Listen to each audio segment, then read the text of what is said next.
Apertem os cintos e vamos para a palavra. Josué capítulo 15. Josué capítulo 15, versos 16 a 19. Então, domingo passado, eu ministrei essa palavra de manhã, porque nós tivemos cultos diferentes, né? Domingo passado nós tivemos de manhã uma palavra e à tarde nós tivemos outra palavra com o pastor Juliano Santos, lá do Rio Grande do Sul. Essa palavra eu ministrei de manhã, mas eu dividi ela em duas partes. Então, para você que não esteve domingo passado aqui de manhã, eu vou fazer apenas uma rápida revisão para você se situar aí no que nós falamos e então continuar a partir, do ponto que nós paramos. Então, Josué capítulo 15, versos 16 a 19. Essa palavra eu coloquei como tema: fé, ousadia e visão para conquistar. Nós temos duas pessoas chaves aqui, na verdade três. Nós temos Caleb, a primeira pessoa que eu falei sobre ele, um homem de fé, de ousadia e de visão, e que conquistou uma cidade chamada Hebrom. Então, Josué capítulo 15, nós temos agora esse mesmo Caleb lançando um desafio para uma outra pessoa, que ele ainda não sabia quem seria, mas foi o seu próprio sobrinho que aceitou o desafio. Então vamos ver. Disse Caleb: a quem derrotar Quiriate-Sefer e a tomar, darei minha filha Axa por mulher. Tomou-a, pois, Otiniel, filho de Kenaz, irmão de Caleb. Este lhe deu a filha Axa por mulher. Então, um guerreiro aqui, um valente, estimulando outro valente a uma conquista. Então, nós temos no capítulo 14 as características de Caleb. Eu não vou voltar lá, eu só estou fazendo menção, mas você pode ler no capítulo 14, de 6 a 12, que Caleb era um homem de fé, de perseverança, era um homem leal a Moisés. Depois ele continuou sendo leal, com o líder que sucedeu Moisés, Josué, seu companheiro de batalha, um homem forte, disposto, mesmo depois de 45 anos, ele perseverou e ele teve ousadia de reivindicar uma promessa. Moisés disse: eu vou dar a você, Caleb, uma porção especial. Para você e para Josué, vocês vão ter uma porção especial, porque vocês foram diferenciados, Vocês foram os únicos de 12, somente os 2 que perseveraram. E aí ele chega para Josué e diz: Josué, chegou a hora, eu quero tomar posse do que Moisés me prometeu. E Josué disse: pode pedir. E ele disse: eu quero a cidade de Quiriate-Arba. Quiriate-Arba era uma cidade de gigantes, dos Enaquins. E a Bíblia diz que ele foi lá em Quiriate-Arba e derrotou o gigante daquela cidade e tomou Quiriate-Arba e mudou o nome para Hebrom. Hebrom era uma cidade-chave na história de Israel, porque em Hebrom, inclusive ainda hoje, nós vamos lá em 2026, em nome de Jesus. Quem quiser ir conosco, vai juntando dinheiro, porque nós vamos fazer uma viagem. Estou dizendo pela fé, viu, irmãos? Pela fé nós vamos lá em Hebrom, visitar a cidade de Hebrom. E lá em Hebrom está a sepultura de Abraão, Sara, Jacó, Isaac. Todos eles foram sepultados nessa cidade de Hebrom. Então Hebrom era uma cidade desejada. E Caleb então teve uma visão, irmãos, mais ampla. Por isso que eu coloquei fé, ousadia e visão. Mas agora ele desafia: quem conquistar Quiriate-Sefer. Quiriate significa cidade e Sefer significa livro. Então eu tomei a liberdade de colocar Quiriate-Sefer como a nossa, diga, mente. Vamos dizer alma, diga alma.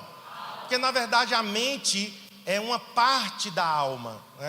Nós somos espírito, habitamos em um corpo e possuímos uma alma. Nós somos da linha tricotomista. O homem é um espírito, na verdade o eu verdadeiro é o nosso espírito. O nosso espírito habita em um corpo, então o corpo é apenas a embalagem, e possuímos uma alma. Então, Kiriat Sefer é a nossa alma. A nossa alma precisa ser conquistada. O nosso espírito, ele nasce de novo no dia que a gente confessa Jesus Cristo como nosso Senhor e Salvador. Então ali a Bíblia diz que o Espírito Santo vem habitar em nosso espírito.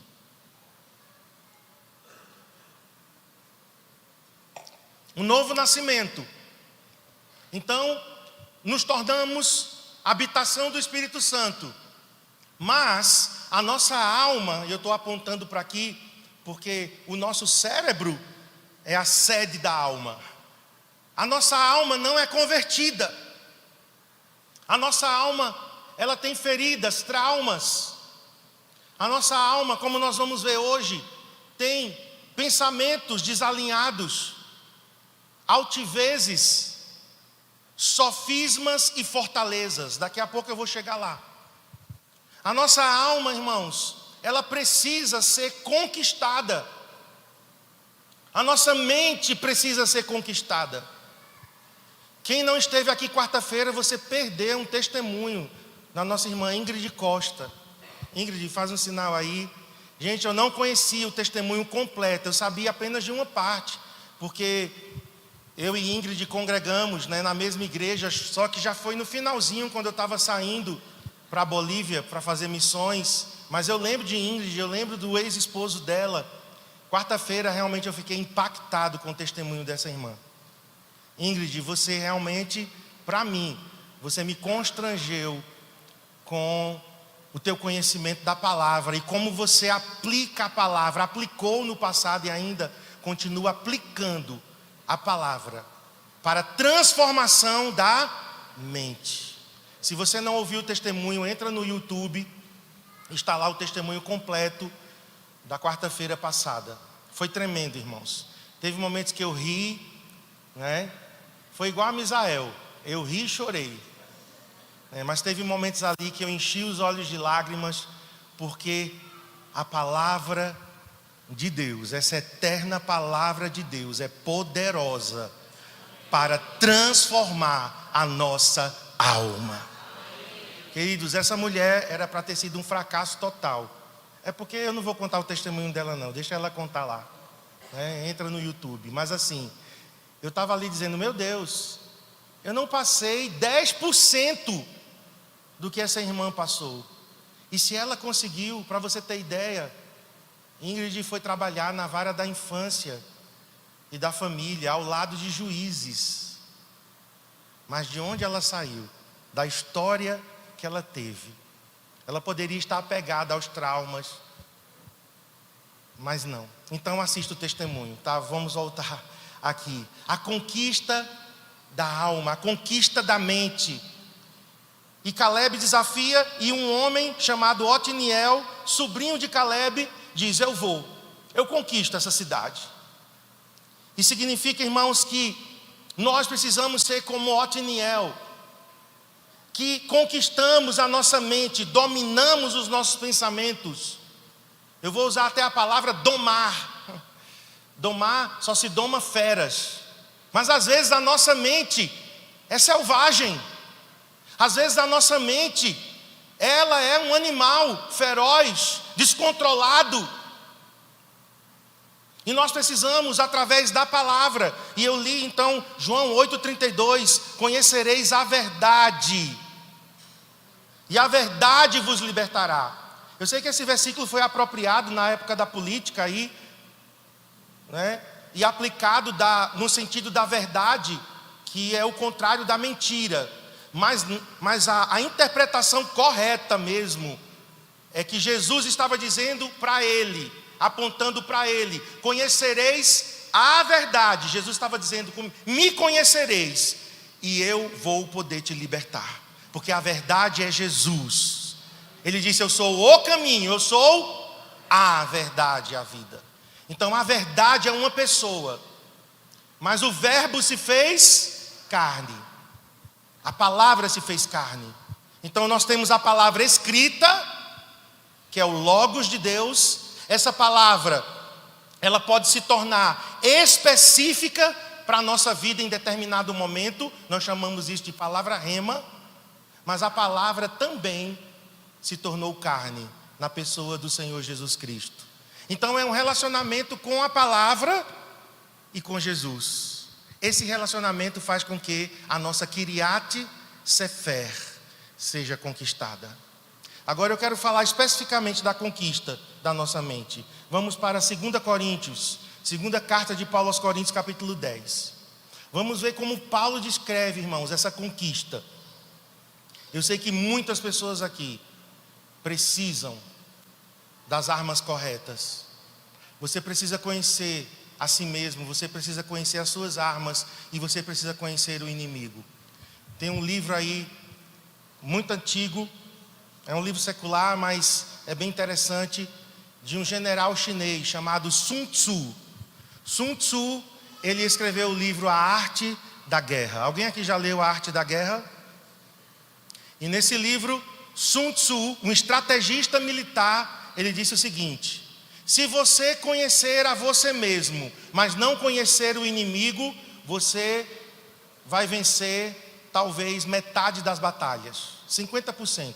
50% você pode vencer, 50% você pode ser derrotado. Aí ele disse: agora, se você conhecer o inimigo e não conhecer a si mesmo, mesma coisa, você pode ganhar metade das batalhas e perder metade das batalhas. Mas ele diz: se você conhecer a si mesmo e se você conhecer o seu inimigo, você vencerá todas as batalhas. Agora é claro que é um pensamento secular. Vamos aplicar de forma bíblica isso. Se você conhecer o seu Deus, porque o povo que conhece ao seu Deus se tornará forte e fará proezas.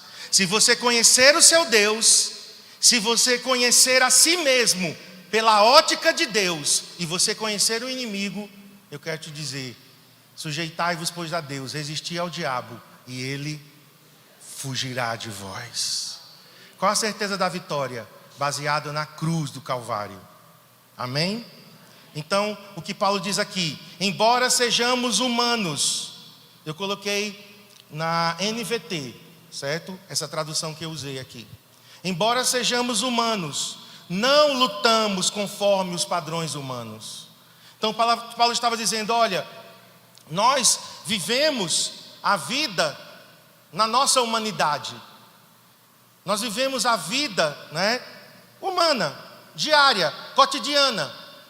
Mas nós não podemos lutar, os crentes, os cristãos, não podem lutar conforme o padrão humano. Você não pode usar as armas carnais, humanas. Carnal aqui é no sentido de humano. Quantas vezes nós estamos com o nosso cônjuge, com alguém do nosso trabalho, com alguém que nos persegue, que nos magoa, que nos fere. Quantas vezes nós estamos, irmãos, reagindo com armas puramente humanas, na sabedoria humana. A gente tenta resolver do nosso jeito, na nossa inteligência, na nossa força. Alguns que têm dinheiro, que talvez não seja o caso de todos aqui, mas tem gente que tenta resolver com dinheiro, comprando. Compra uma sentença, compra alguém subornando. Isso são armas humanas. E muitas vezes nós estamos tentando resolver os nossos problemas assim. Nós estamos tomando a iniciativa: não, eu vou resolver, eu agora resolvo. E a gente está tentando resolver por nós mesmos. Mas Paulo está dizendo aqui: a gente não luta conforme os padrões humanos. E no 4 ele diz: usamos as armas poderosas de Deus. Diga: armas poderosas de Deus. Abra a boca, irmão, deixa de preguiça, pelo amor de Deus. Misericórdia. Nem para falar. Pastor, é porque eu não gosto, de pastor que fica mandando: fale para o seu irmão, fale isso, fale aquilo. Tudo bem, eu vou te respeitar. as armas poderosas de Deus. Ou seja, Deus tem armas que Ele coloca em nossas mãos. O louvor é uma arma, a adoração é uma arma, a oração é uma arma, o nome de Jesus é uma arma, o sangue de Jesus é uma arma, a oração em línguas é uma arma.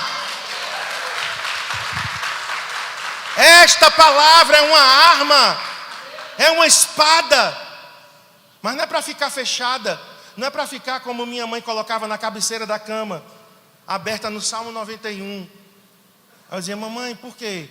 Ela dizia: não, porque eu aprendi, que a Bíblia aberta na cabeceira da cama, no Salmo 91, afugenta os demônios. Eu digo: mamãe, a Bíblia não é um amuleto. A Bíblia não é um amuleto. Não é uma figa, não é um galinho de arruda, não é uma ferradura, não é o elefante, branco, o Buda. Se você tem isso na sua casa, miseriqueima. Não vai te converter, em nome de Jesus. Crente não tem amuleto, crente não tem superstição. Aí tem uma escada lá, não vou passar debaixo dessa escada não, que dá azar. Cruza um gato preto na tua vida e tu arrupeia, como diz aquela irmã do pastor Raposo. Arrupeia. Não, nós não temos medo de superstições ou de encantamento, disso, daquilo. Eu sei que o mundo espiritual é real, tá? Não estou ignorando aqui que não existem demônios. Mas o crente está usando outro tipo de arma. Amém? Amém? E aqui ele diz que é segundo Deus, não as armas do mundo. Eu vou ler o texto todo, mas agora depois eu vou fazer a ordem inversa de Paulo, tá bom? Usamos as armas poderosas de Deus e não as armas do mundo, para derrubar, primeiro, as fortalezas do raciocínio humano e acabar com, segundo, os sofismas ou falsos argumentos. Destruímos, número 3, a altivez ou opiniões arrogantes que impedem as pessoas de conhecer a Deus. E número 4, levamos cativo todo pensamento ou opinião rebelde e o ensinamos a obedecer a Cristo. Agora eu vou na ordem inversa de Paulo. Paulo, ele começou fortalezas, sofismas, altivez, pensamentos. Vamos repetir a sequência de Paulo, para você ficar aí bem por dentro. Diga: fortalezas, sofismas, altivez, pensamento. É como se fosse uma escada. Na verdade, Paulo, ele fez algo decrescente. Ele começou do maior, fortaleza, e terminou no menor, pensamento. Eu vou inverter.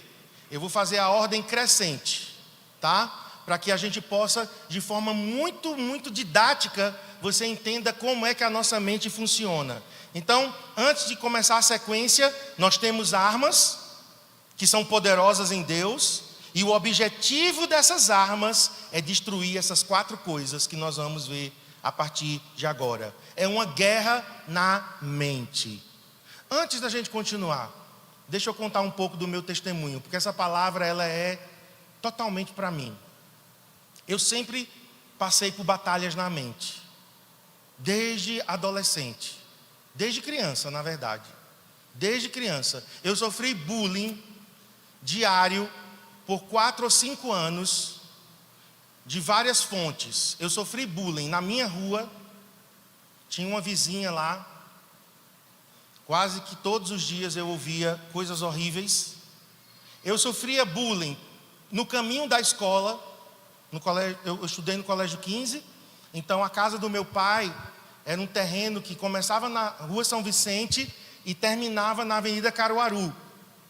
Então era um terreno de 100 metros, e eu saía pelos fundos, para não ter que dar a volta pela frente, era mais perto de sair pelos fundos, e já pegava ali a Cleto Campelo e já saía direto no portão de baixo ali do colégio 15.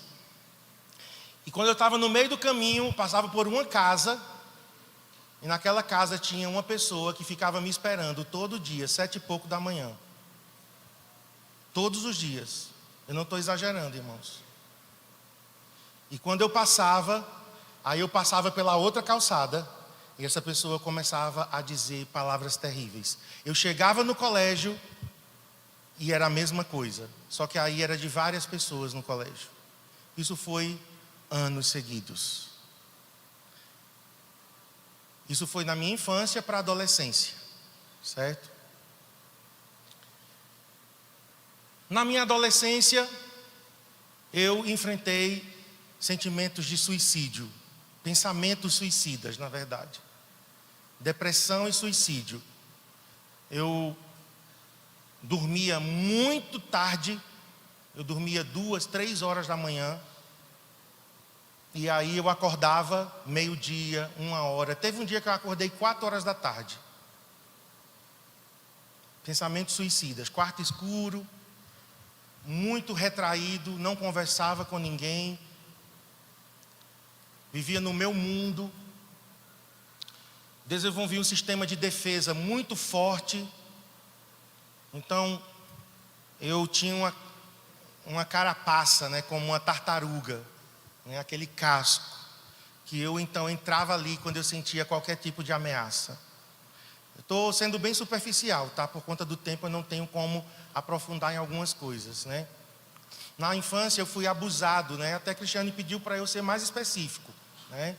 Mas um adulto me beijou na boca quando eu tinha 5 anos de idade. Uma pessoa que eu não sei quem era, mas era alguém que tinha acesso à família. Não era nada da minha família, mas era alguém que tinha acesso. Aos 8 e 9 anos, eu também sofri abuso, porque o marido de uma prima minha, ele se masturbava na minha frente. Então foi esse tipo de abuso, tá?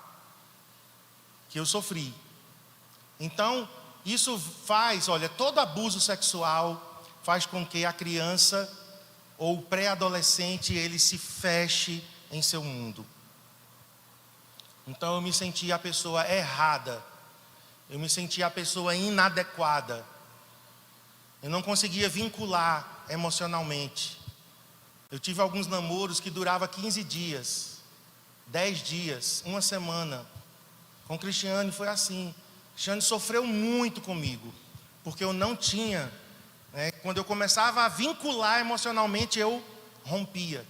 Então eu me sentia inadequado, eu achava que nunca eu teria uma família, que nunca eu iria casar, porque eu nunca daria conta, né, de ser um pai, de ser um marido, de ter uma mulher. Dizendo, não, mulher exige muito, né? Mulher é exigente, mulher é bicho complicado, Deus me livre, né? E realmente, mulher é exigente. Mas assim, isso fazia com que eu reagisse da pior forma possível. Então, irmãos, eu casei com Cristiane, Deus já tinha feito muitas coisas na minha vida. Glória a Deus, porque se a gente tivesse casado como a gente estava em estado bruto, a gente não tinha conseguido sobreviver no casamento. Então a gente casou. Tivemos muitos perrengues ali no início do casamento. Aqueles primeiros 6 meses foram bem difíceis. Não foi bem difíceis, foram difíceis. Algumas situações, né? Que Cristiane, ela queria que eu desse algo a ela que eu não tinha. Eu não tinha aprendido. Eu não vi meus pais, por exemplo, com demonstrações de carinho. Eu nunca vi meu pai beijando a minha mãe. Quando ele tomava umas, aí ele queria ficar abraçando ela, aí era... Minha mãe dava popa, minha mãe dava... Sai daqui! Então, era isso. E Cristiane, ela cresceu em um outro ambiente. O pai de Cristiane e a mãe eram super carinhosos, né? Demonstrações públicas de carinho e tal. Então, ela queria coisas que eu... Isso é um exemplo só. Eu era muito individualista. A gente casou e Cristiane preparou uma macarronada e colocou num prato e um garfo. Aí botou na mesa. Aí eu olhei... Cristiane, o meu prato. Eu disse, não, a gente vai comer aqui hoje. Um prato só, nós dois. De jeito nenhum. No mesmo garfo. Como nada. Eu disse, não, menina, é aquela cena da dama. A dama e o vagabundo. Da Disney. Os 2 cachorrinhos, né? Lembra dessa cena? Um macarrão assim, puxando. Digo, não, Cristiane, pode botar meu prato. Isso é só um exemplo. Então eu era super egoísta, individualista. Cristiane realmente foi uma heroína. Você está de parabéns, Cristiane, porque você realmente foi uma mulher de oração, de jejum, paciente. E se nós estamos agora prestes a bodas de coral, 30 anos, bodas de coral, próximo ano, é porque você realmente foi muito paciente comigo. Porque eu era muito complicado, irmãos. Eu gostava de papel, eu gostava de computador, mas não gostava de gente. Era uma defesa minha. Eu era acumulador. Se você me desse um chocolate, eu tinha que guardar o papel do chocolate de lembrança. Carta, papel, tudo que eu encontrava, ia acumulando. Ainda hoje lá em casa, lá atrás, tem um quarto lá com um monte de papel. Claro que eu não vou levar para casa nova, né? Então, vou dar um destino, finalmente, a toda aquela tralha. Assim, irmãos, eu fui consagrado pastor pelo pastor Iremar. Ele foi muito corajoso. Meu pastor realmente investiu em mim. Ele acreditou que eu dizia: pastor, se eu fosse o senhor, eu não tinha me consagrado. Ele disse: por isso que você não sou eu. Eu acredito e tal. Ele investiu em nossas vidas. Mas eu era muito complicado, né? No início ali, como pastor, eu não queria receber as pessoas em casa e tal. Mas vamos avançando. Chegamos em 2020. Depois de tantos anos como pastor, coisas acumuladas, irmãos, que a gente vai acumulando. Não só acumulando papel de bala de chocolate, mas eu fui acumulando coisas em minha alma, sem saber. Mas em 2020, com a pandemia, eu vi tudo aquilo. Então, a gente vinha para cá e estava tudo escuro. Fazíamos lá a transmissão do culto online. E eu chegava naquela janela ali. E eu olhava para esse lugar vazio. E o pensamento que me vinha era: eu sou um fracasso. Não tinha nada a ver comigo. Não fui eu que criei o coronavírus, né?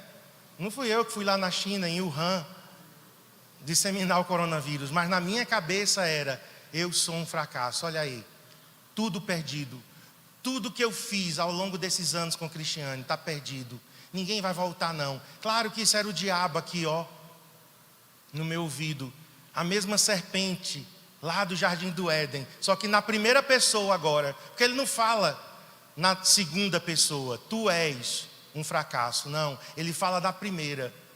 Aprendi isso com o pastor Eibe. Eu sou um fracasso, ninguém vai voltar não. O CCA acabou-se. Mas na verdade não era a questão do coronavírus, era eu mesmo. Eu me sentia assim. Avançamos em 2020. Voltamos os cultos, mas as pessoas não voltaram. Lembra que você não voltou logo? Você foi culpado, viu, do que eu senti. Não é assim que a gente sempre faz, né? As pessoas não voltaram. Cristiane, no dia 19 de julho, vamos voltar aos cultos presenciais. Vamos fazer uma festa. Nós vamos fazer uma celebração. Todo mundo pulando. Irmãos, a volta foi, para não dizer uma derrota. Botamos umas bolas ali, fizemos um arco. Eu lembro de Tiago e Leila na porta, né? Com uma máscara, um escudo. Era tapete na porta, era álcool em gel. Só entrava com cadastro, com máscara. E vocês não voltaram. Vocês que eu digo, a maioria, né? Foi voltando aos poucos. E tudo isso me afetando. Sou um fracasso. Eu não vou conseguir nunca voltar ao que era. Nunca vai voltar ao que era. E assim, vai. Entramos no final de agosto, setembro, outubro e novembro. Os piores meses da minha vida ministerialmente. A perda de algumas pessoas foi catastrófica na minha vida. Porque eu não sabia perder. Eu levava para o lado pessoal. A pessoa não quer mais andar comigo, aí mas no que foi que eu errei? Onde foi que eu falhei? O que é que eu posso fazer para reverter isso?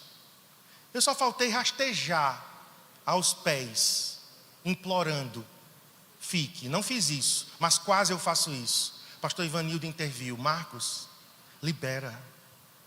Quem não está mais contigo, quem não está com o coração mais com você, para que você quer?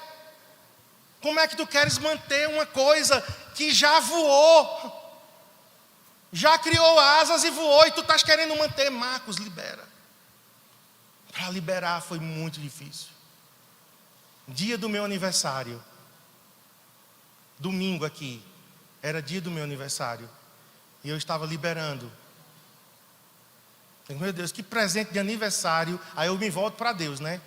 Poxa Deus, é o presente de aniversário que o Senhor me dá. E assim, irmãos, isso foi muito forte em minha alma. Claro que ninguém sabia disso, né? Cristiane sabia de algumas coisas que eu falava, mas nem para ela eu falei tudo. Falava para o pastor Ivanildo também algumas coisas, mas nem eu mesmo entendia o que eu estava passando. Até que chegou setembro de 2021. E com uma crise compulsiva de choro, eu vi que eu estava mal. Não sabia o que era, eu não sabia porque eu estava chorando. Eu caí num choro compulsivo, desesperado, e não sabia o que era. Não tinha nada, não tinha uma tristeza, não tinha nenhum fato. Estávamos trocando de roupa para ir para uma casa de paz, na casa de Rio de Gil. Era a primeira casa de paz que a gente estava começando. E eu choro compulsivamente, digo: Cristiane, vai embora, porque eu não consigo parar de chorar. Ela ora comigo, né? Estava lá orando comigo. Ainda fiquei chateado com ela na hora, né? Mas tu não estás me entendendo. Marcos, eu não sei o que é. Tu não sabe o que é, eu não sei o que é. Digo: não, vá para a casa de paz, me deixa aqui. Quando tu voltar, a gente conversa. Eu passei ainda 1 hora chorando. Liguei para o pastor Ailton no outro dia. Aliás, na semana, eu estava indo para o encontro com Deus em Caruaru, ministrar no encontro com Deus. Olha que maravilha. E liguei para o pastor Ailton. O pastor Ailton, assim, de imediato: Marcos, burnout. Isso que você está começando é um esgotamento emocional que vem acumulado aí de alguns anos. Isso não é de agora, não foi o que aconteceu em 2020, só foi a gota d'água para transbordar um balde que já estava cheio. Você não sabe lidar com fracasso.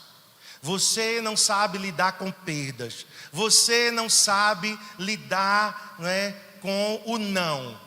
Isso afeta a tua autoestima. Você leva para o lado pessoal e você diz: eu sou um fracasso. Então, uma coisa mais profunda. Eu digo: e doutor, pastor Ailton, ele é doutor e pastor, né? Pastor, e há quanto tempo para sair disso, desse buraco? Ele disse: 3 anos. Como é? 3 anos. E talvez você tenha que tomar remédio. E tu tens que andar 2 vezes ao dia, fazer exercício 2 vezes ao dia. Misericórdia. Eu não estou conseguindo nem meia vez, quanto mais 2. Você tem que andar, você tem que pensar em outras coisas. Digo: pastor, Deus pode fazer um milagre. Aí disse: Marcos, claro que Deus pode fazer um milagre. Aí, mas também Deus usa a terapia e tal. Aí ele foi, claro, com os argumentos dele. Eu voltei para Deus e disse: Deus, eu preciso de um milagre. Porque se depender de eu fazer exercício 2 vezes ao dia para eu sair do burnout, 3 anos, e eu não quero tomar remédio, Senhor. Em um culto aqui de manhã, outubro já de 2021, eu clamei: me toca, Jesus. Irmãos, essa é a minha experiência, tá? É a minha experiência. Eu não estou dizendo que a tua experiência vai ser igual. Mas Jesus me tocou ali naquela manhã. Eu senti um copo de água gelada derramado em minha cabeça, escorrendo assim, ó, molhando minhas costas. E começou a mudar os meus pensamentos a partir dali. Não foi imediato, não foi naquele dia tudo, mas ali foi que começou. Os meus pensamentos começaram a mudar. Como, pastor? Eu não tinha mais sonhos, eu não conseguia mais enxergar o futuro. Nessa crise de burnout, você fica sem sonhos, você fica apático. Você olha para o futuro, eu não enxergava nada. Eu dizia: recomeçar tudo de novo. Sei não se eu quero. Apático, sem sonhos. Conversar com pessoas. O povo vinha conversar comigo e eu dentro de mim: termina logo, pelo amor de Deus. termina logo, estou sem paciência. Eu estou sem paciência com gente. Aí Deus, tu és pastor, cara. Sem paciência com gente. Como é isso? Como você vai discipular? Como você vai pastorear? E quando alguém dizia para mim assim, pastor, eu quero conversar com você, me dava um gelo na barriga. Gelava.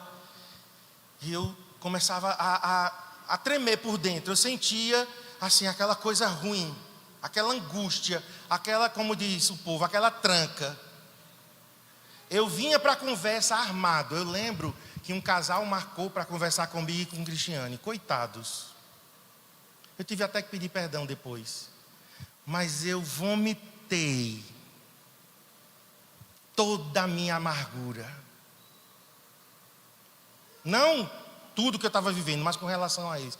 Como é que vocês são capazes de fazer isso? Comigo, nesse estado que eu estou. Vocês estão me machucando muito. Irmãos, isso é pura manipulação de uma alma ferida. Eu fiz o que a minha mãe sempre fez comigo. Na escola da chantagem, minha mãe tinha doutorado. Minha mãe era doutora na chantagem. Pra vocês terem ideia, minha mãe faleceu em maio de 2005. Eu estou contando o meu testemunho, mas eu vou voltar para a palavra para a gente finalizar. Se eu conseguir. Minha mãe morreu em maio de 2005. Eu cuidei da minha mãe. Eu dormi no hospital. Antes da minha mãe ser hospitalizada, eu fazia curativos na minha mãe. Eu vi o câncer se espalhando na pele dela. Aqui. Era constrangedor para ela eu ter que limpar. Então eu fui para Recife. Eu levei minha mãe, junto com a pastora Cléo, que ficava com ela no hospital do câncer. Quimioterapia, radioterapia, cirurgia.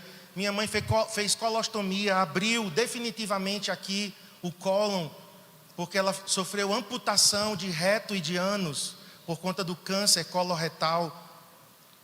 Então eu fiz tudo. Mas quando a minha mãe morreu, eu disse, eu poderia ter feito mais. Comecei a me sentir culpado.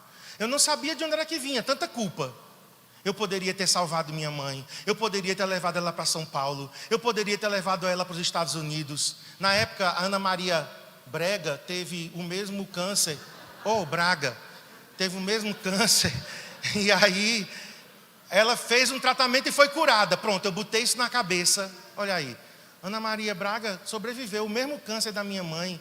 Por que eu não fiz campanha como Cristiane fez? Ainda pensei nisso. Porque quando a mãe de Cristiane sofreu um acidente, as irmãs de Cristiane foram para um sinal de trânsito com faixas aqui em Garanhuns, pedir dinheiro para o tratamento da mãe em Recife. Por que eu não fiz isso? Que filho é esse? Culpa. Eu passei 6 meses debaixo de culpa. Um dia veio aquele estalo. Já sei. Minha mãe, ela dizia assim, um dia você vai me perder. E quando você me perder, você vai me valorizar. Um dia, Marcos, você vai saber o que é não ter mãe. Bichinho maluvido. Um dia tu sabe, eu vou morrer e você vai chorar. Pronto, irmãos, aquilo entrou. Eu não sabia. Adulto, casado, pai de Adriel já. Mas a chantagem estava lá. Por quê? Porque era na mente. Então eu termino aqui para voltar para a palavra e finalizar. Veja o que Paulo diz. Tudo começa com um pensamento. Paulo, na ordem inversa, tá bom? A gente vai fazer a ordem inversa aqui. Um pensamento que na verdade é uma opinião desalinhada com a verdade.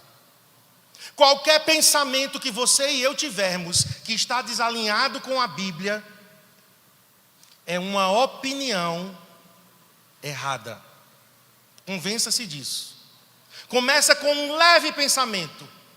Começa com uma leve opinião. Às vezes é a respeito da gente, às vezes é a respeito de outra pessoa.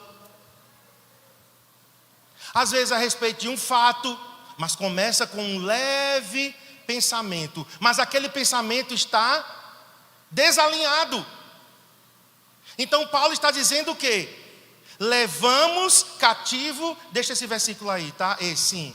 Levamos cativo, vamos ler a parte B do versículo, a partir dali. Levamos cativo todo pensamento rebelde e os ensinamos a obedecer a Cristo. Paulo, queridos, está dizendo que um pensamento que começa desalinhado, ele tem que ser levado à obediência de Cristo. Sabe o que significa levar à obediência de Cristo? Aprisionar, cativar, domar, para que os nossos pensamentos escutem, porque a palavra obediência aqui é escuta ativa e atenciosa, e que dá uma resposta. Eu amei isso, porque às vezes nós estamos ouvindo Cristo, nós estamos ouvindo a palavra, mas não é uma escuta obediente. Você ouve, se emociona, a palavra foi linda, a palavra foi joia, né? Olha, o pastor hoje estava inspirado, sim, mas isso te leva à obediência? Um pensamento rebelde, um pensamento desalinhado, começa assim: eu não perdoo. Começa só simples: eu não perdoo, eu estou ofendido, eu tenho razão. Essa palavra, ela é muito usada por nós, mas eu tenho razão. E às vezes esse pensamento, queridos, está desalinhado. Esse pensamento está torto. Às vezes é um pensamento traduzido em um sentimento. Pensamento e sentimento andam juntos. Preste atenção. Jesus quer falar contigo aqui nessa manhã. Eu creio que a palavra de Deus pode te libertar, assim como Ele tem feito em minha vida. Quantos pensamentos desalinhados, irmãos. Ano passado eu fui a Arco Verde, um irmão desconhecido, que eu não sabia nem quem era, saiu de lá, eu estava no final da reunião, na frente, o pessoal orando, esse irmão vem na minha direção. Ele começa a orar, ele disse: os teus pensamentos estão desalinhados, por isso que você não está mudando de fase, por isso que a estação não mudou, mas Deus está alinhando os teus pensamentos para você mudar de estação. Depois eu fui conhecê-lo, porque foi muito... Sabe aquela palavra profética que acerta assim? Falou outras coisas mais. 3 meses depois, pastora Liane vem aqui. E no final a gente pediu para ela orar por nós. Ela disse: Marcos, tua armadura está manchada. Isso são resíduos de guerras. São resíduos de batalhas que foram se apegando à tua armadura. E eu fui orar: Senhor, o que são resíduos de batalhas? O Senhor me disse: pensamentos desalinhados. Você começa a pensar de forma errada da palavra de Deus. Um pensamento, por exemplo, que me veio nesse processo todo: eu não confio mais em pessoas. Pessoas traem, pessoas mentem, pessoas escondem.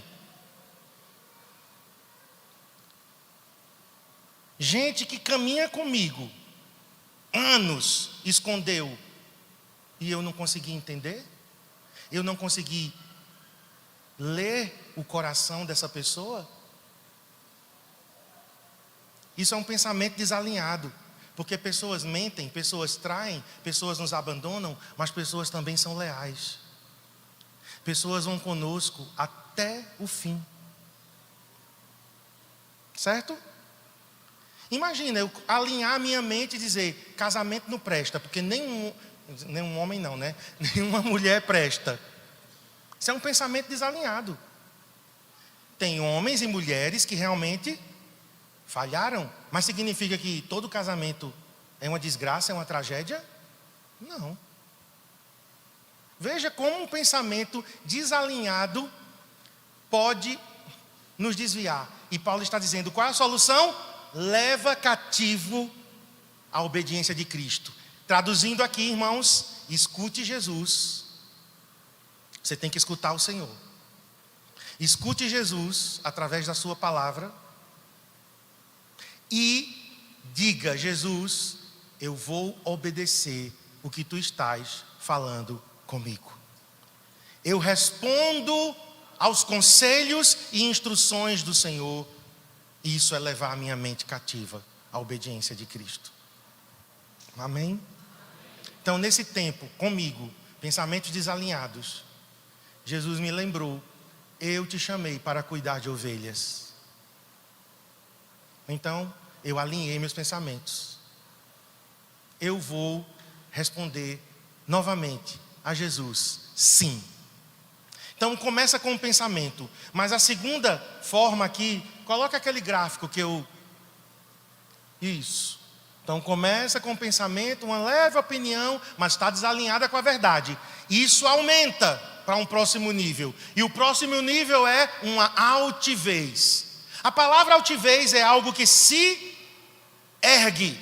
É algo que se levanta. Não é mais só um pensamento, irmãos. Isso cresce na nossa vida. Está crescendo aí dentro de você esse sentimento?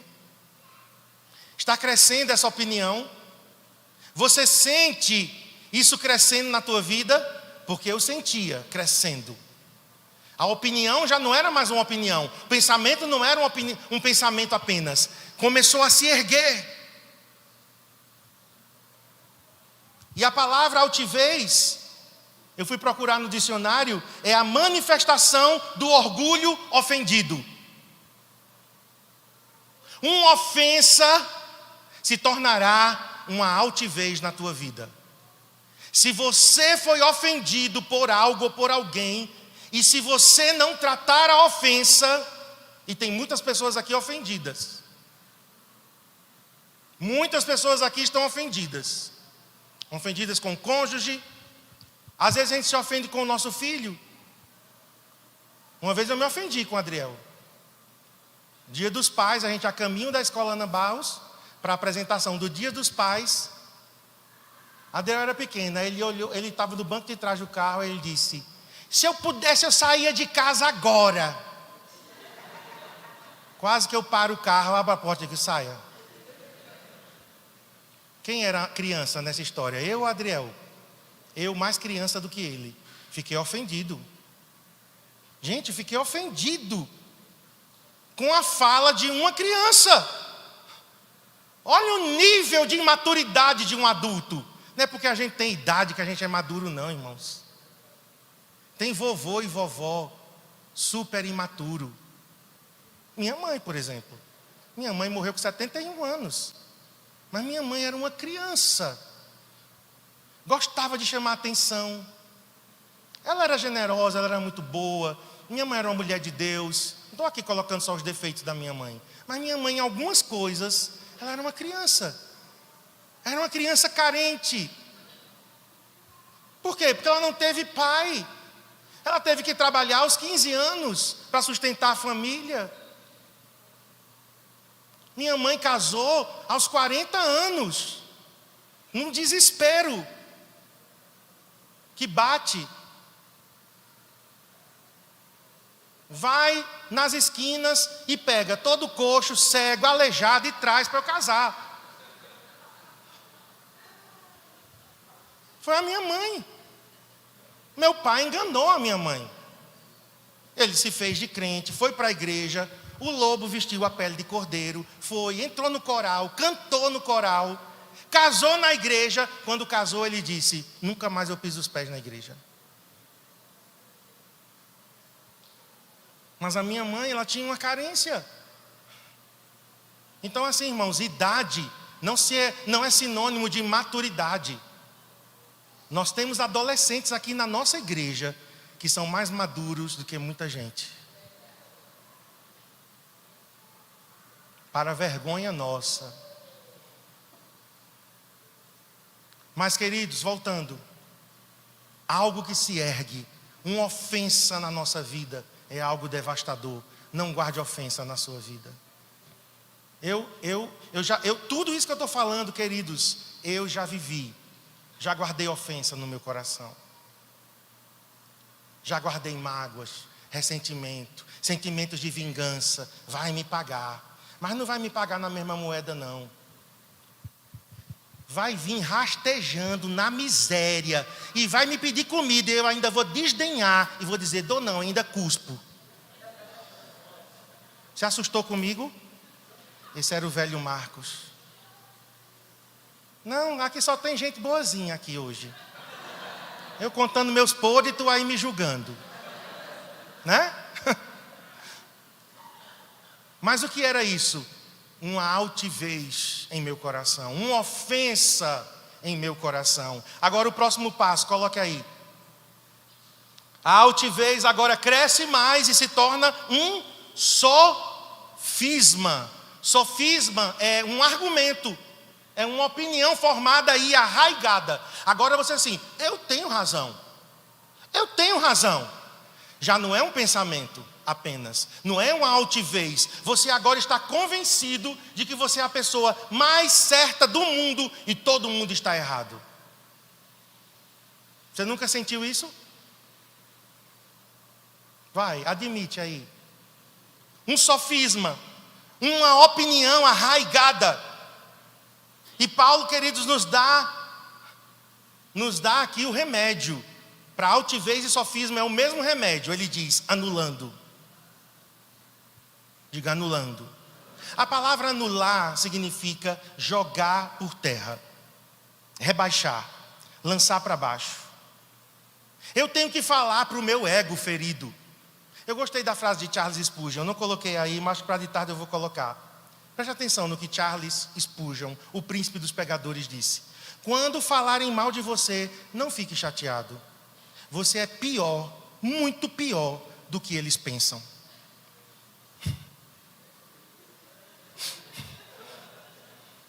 Eu sou coach ao contrário hoje aqui. Você está se achando a última bolacha do pacote, a última Coca-Cola do deserto? Não, você não é. Então eu ficava chateado quando alguém falava mal de mim. Aí eu li essa frase, eu sou pior do que eles pensam. Quem conhece meus horrores e fedores? Cristiane. Bem, como diz ela, é uma tragédia. Tem essa pausazinha, viu? Tragédia. Ela me conhece.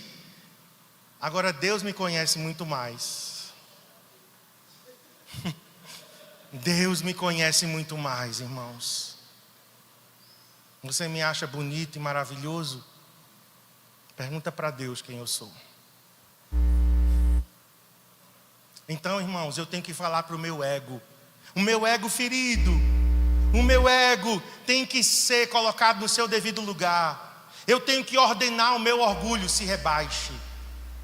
Eu fiz isso esses anos. Esses últimos 3 anos, viu? Eu tenho conversado muito comigo. É um diálogo entre eu e eu. Eu mesmo e Deus. Igual o filme, né? Eu mesmo e Deus. Eu tenho falado muito comigo. Marcos, rebaixe-se. Marcos, menos Marcos. Por quê? Porque o pensamento se tornou uma altivez e agora eu estava já no nível de sofisma. Mas não ficou no sofisma, viu? Sabe por que eu entrei em burnout? Porque se tornou uma fortaleza. Próximo nível. Finalmente se torna uma fortaleza. Quem já foi aqui em uma fortaleza? Não na cidade de Fortaleza, mas em uma fortaleza, um forte. Quem já foi? Tamandaré tem um forte, né? Santo Inácio. Natal, Forte dos Reis Magos. Lá em Itamaracá, nossa praia preferida, né? Forte Orange. O que é um forte? É uma construção com paredes altas e largas, com o objetivo de proteger o quê? Soldados que estão do lado de cá, apontando canhões para o inimigo que venha do mar atacar. Canhões apontados e fortaleza é aquela parede enorme. Por trás da fortaleza tem soldados apreensivos, medrosos, Tem todo tipo de soldado. Tem valentes também por trás de uma fortaleza. Mas o que a Bíblia está dizendo aqui, queridos, é o quê? Um pensamento começou fraquinho, se tornou uma altivez, se levantou. Se levantou mais ainda, se tornou um sofisma. Agora você tem argumento. Agora não é mais apenas um argumento, é uma fortaleza. Irmãos, uma fortaleza é algo tremendo nas nossas vidas. Negativamente falando, queridos, eu passei dias, semanas e meses pensando a mesma coisa. Alguém disse que o limite entre a sanidade e a loucura é um fiozinho de cabelo, pois quase que esse fio de cabelo quebra na minha vida. Eu disse: Senhor, acho que eu vou ficar doido. Senhor, não me deixe surtar, especialmente se eu estiver num culto, Senhor. Imagina num culto e surtando. O pastor ficou doido, né, quebrando tudo, né, fica nu.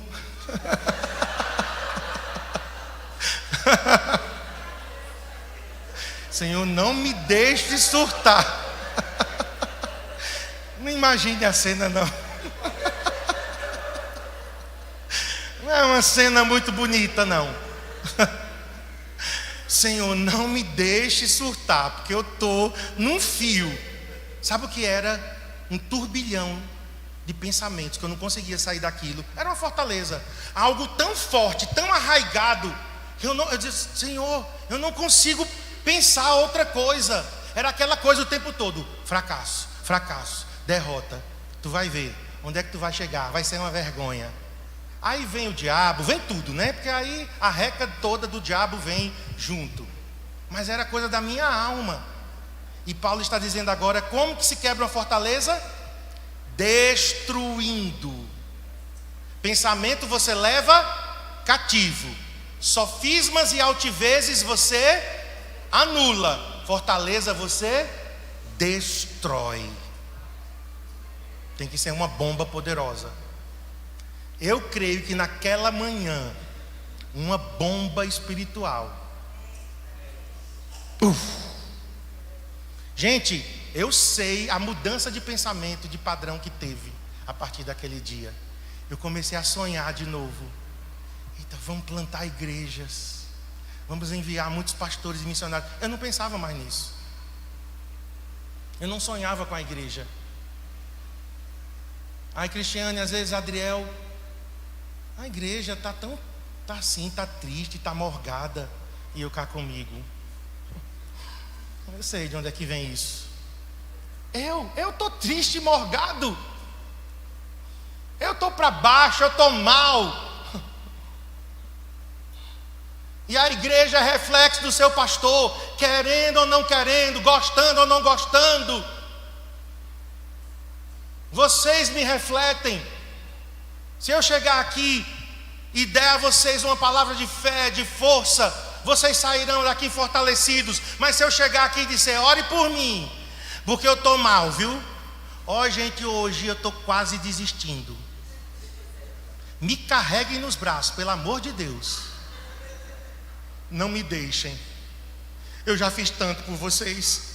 Por favor. Naná encarnou, né, em mim. Por favor. Mas o pastor é o reflexo. Aliás, a igreja é o reflexo. Então eles diziam, e eu comigo, eu já sei: Deus, mas eu não consigo sair. Não estou conseguindo sair disso, Senhor. Por favor, me ajuda. Me ajuda. Mas a fortaleza foi quebrada em minha vida.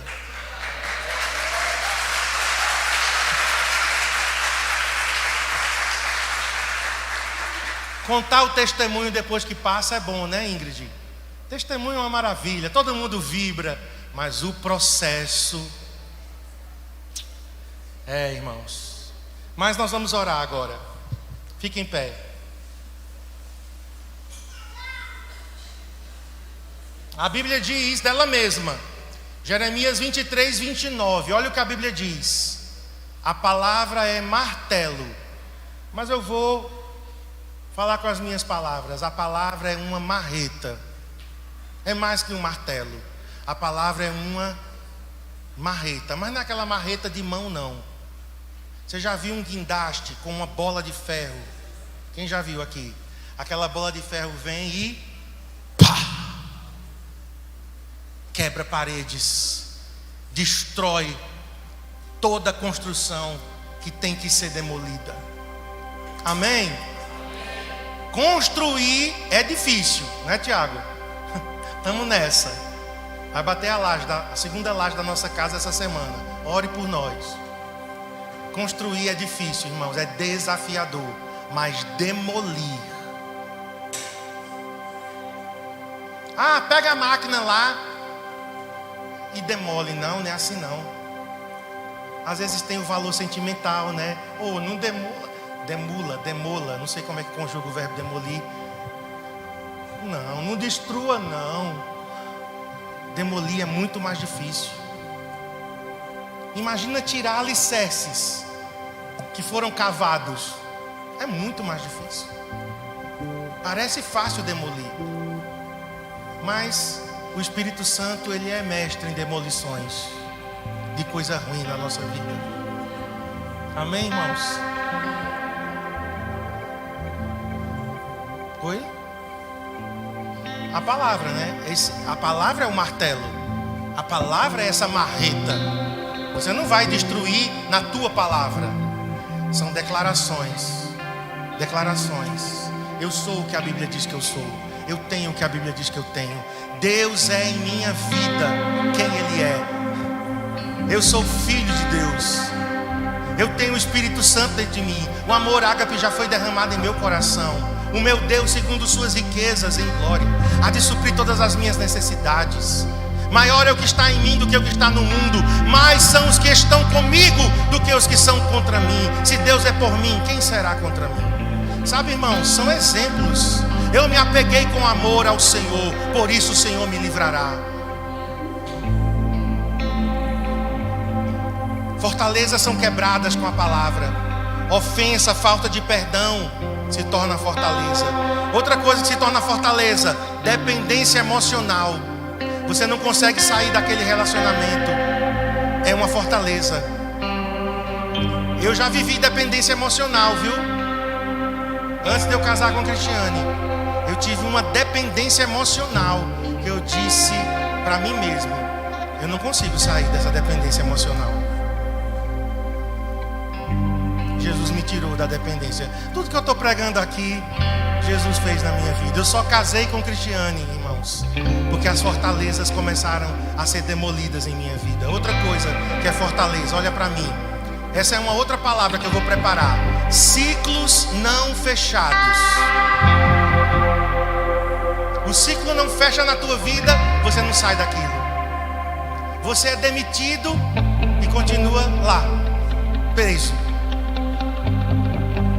Acaba o relacionamento, tu não consegue avançar porque está preso. Ciclos não fechados. Fortalezas. Tradições. Deus só faz assim. Deus só se move assim. Tradição é uma fortaleza fortíssima, que a gente coloca Deus numa caixinha. Religiosidade, outra fortaleza. Eu estou acostumado com Deus. Eu nasci na igreja. Veja quantas fortalezas nós podemos ter. Mas a Bíblia diz o seguinte: Otniel conquistou Kiriat Sefer. Feche seus olhos. Escuta isso. Kiriat Sefer passou a ser chamada de Debir. Debir. Debir significa santuário, templo. Quando nós somos libertos, irmãos, nós nos tornamos um santuário santo, dedicado, cheio do Espírito.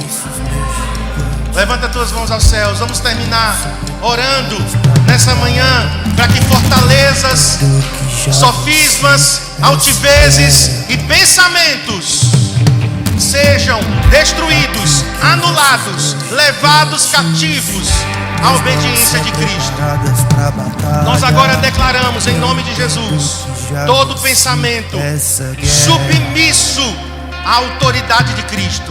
Põe a mão na sua mente se você quiser. Diga: Senhor, alinha os meus pensamentos.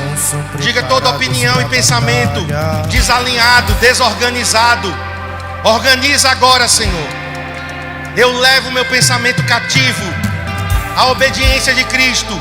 Diga: eu vou ouvir as instruções de Cristo e vou obedecer. Pai, anula agora, Senhor. Põe a mão no coração.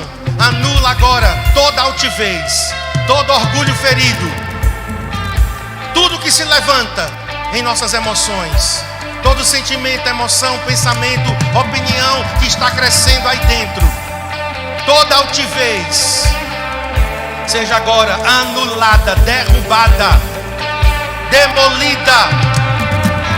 Todo sofisma, todo argumento que cresceu ainda mais e está criando raízes em nossas mentes e emoções.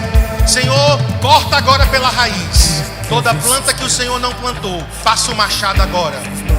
Como João Batista disse, o machado está à raiz. Corta agora, Senhor, toda planta que cresce em nossas emoções, mas que não foi o Senhor que plantou. E eu oro agora, Pai, para que toda fortaleza seja completamente arrasada, destruída, colocada por terra. Vem com o teu guindaste, Senhor. Vem com a tua patrola. Passa agora, Senhor. Fortalezas em nossa mente, pensamentos repetitivos, falta de perdão, ofensa, dependência emocional, religiosidade, tradição, no nome de Jesus. Quebra agora todo ciclo que não se fechava. Fecha nessa hora. Eu sinto pessoas que perderam alguém. Tudo não se fechou ainda na tua vida. É um ciclo que não se fechou. Eu nem tinha lembrado disso, mas eu sinto o Espírito Santo dizendo: você ainda está preso à pessoa que morreu. O luto não fechou, por isso você não consegue avançar. Eu declaro agora, em nome de Jesus, vamos fechar os nossos olhos todos, para que ninguém se sinta exposto nem constrangido. Mas se tem alguém aqui que estava preso no luto, preso na culpa, a pessoa faleceu e você continua se sentindo preso e culpado, levanta a tua mão. Eu oro por essas pessoas, Pai, com a mão levantada. Fortalezas caiam agora, em nome de Jesus. Eu declaro que o ciclo do luto vai se fechar hoje na tua vida. Hoje esse luto se encerra na tua vida. Você libera essa pessoa. Eu declaro em nome de Jesus. Em nome de Jesus. Pessoas aqui que estão, pode baixar sua mão. Se você sente que a ofensa se instalou na tua mente, ofensa e falta de perdão, todos de olhos fechados, por favor. Mas nós não podemos sair daqui hoje sem orar. E eu não quero chamar vocês à frente para a gente poder ministrar de forma geral. Mas se você sente que a ofensa, a mágoa, o ressentimento, a falta de perdão está aí, uma fortaleza, um sofisma, uma altivez, levanta a tua mão. Em nome de Jesus, em nome de Jesus, em nome de Jesus, eu declaro agora toda ofensa perdoada, liberada. Abre tua boca e diz: eu perdoo, eu libero essa pessoa, eu perdoo, não me deve mais nada, está livre. Se puder, faz assim comigo, como se fosse uma nota promissória. Pega assim, ó, e rasga, está rasgada essa nota promissória. Eu jogo no lixo, não me deve mais nada. Pessoas que estão aqui, queridos, em dependência emocional, você não consegue romper com aquela pessoa. Você fica pensando nela, o que é que ela está fazendo agora? Se ela me deixar, eu morro. Se ela morrer, eu morro junto. Você fica preocupado com a opinião dela o tempo todo, com a aprovação dela. Isso é dependência emocional. Se tem alguém em dependência emocional, levanta a tua mão. Ou codependência, a pessoa também depende de você. Levanta a tua mão. Eu declaro agora em nome de Jesus toda dependência emocional rompida agora. Eu declaro tuas emoções agora livre para avançar. Livre para avançar. Em nome de Jesus. Toda codependência seja quebrada agora. Você é livre. Você precisa de Jesus para viver. Você depende de Deus para viver. Não é um ser humano que te valida. Não é um ser humano que diz o teu valor. Agora, vamos terminar orando, irmãos, por aquelas pessoas que estão presas na religiosidade e na tradição. Ah, Deus só faz desse jeito. Ah, eu nasci na igreja. Eu cresci no meio evangélico. Eu já sei tudo de igreja e de Deus, de pastor. Eu já sei como tudo isso funciona. Isso é uma fortaleza na tua mente. Eu já vivi isso também. Porque eu nasci na igreja, eu cresci na igreja. E teve um momento que eu fiquei cínico. Ah, a igreja é tudo igual, pastor é tudo igual. Daqui a pouco eu sei o que é que nisso vai dar. Talvez você está preso por uma frustração de ser líder. Levanta a tua mão, eu declaro em nome de Jesus toda a fortaleza da tua mente quebrada agora. Eu quero declarar que Deus é um Deus de renovo. Deus é um Deus de coisas novas. Não é porque o teu passado foi que o teu futuro será. Eu declaro algo novo da parte de Deus. Eu declaro agora sonhos, projetos vindo sobre a tua vida. Em nome de Jesus. Amém. E se alguém quiser alguma oração mais específica, eu vou descer com Cristiane. Supervisores já podem ficar aqui. E eu encerro com a bênção apostólica. E se alguém quiser uma oração específica sobre essa palavra, aí você vem aqui e a gente vai orar com você. Pode acender as luzes. Obrigado, Deus, pela tua palavra. Despedimos o teu povo debaixo da tua paz, da tua bênção. Que a graça do Senhor Jesus, o amor de Deus, o nosso Pai, a comunhão do Espírito Santo seja sobre a tua vida. Eu abençoo esse início de semana em nome de Jesus. Amém. Então, se você quiser receber oração, vem aqui.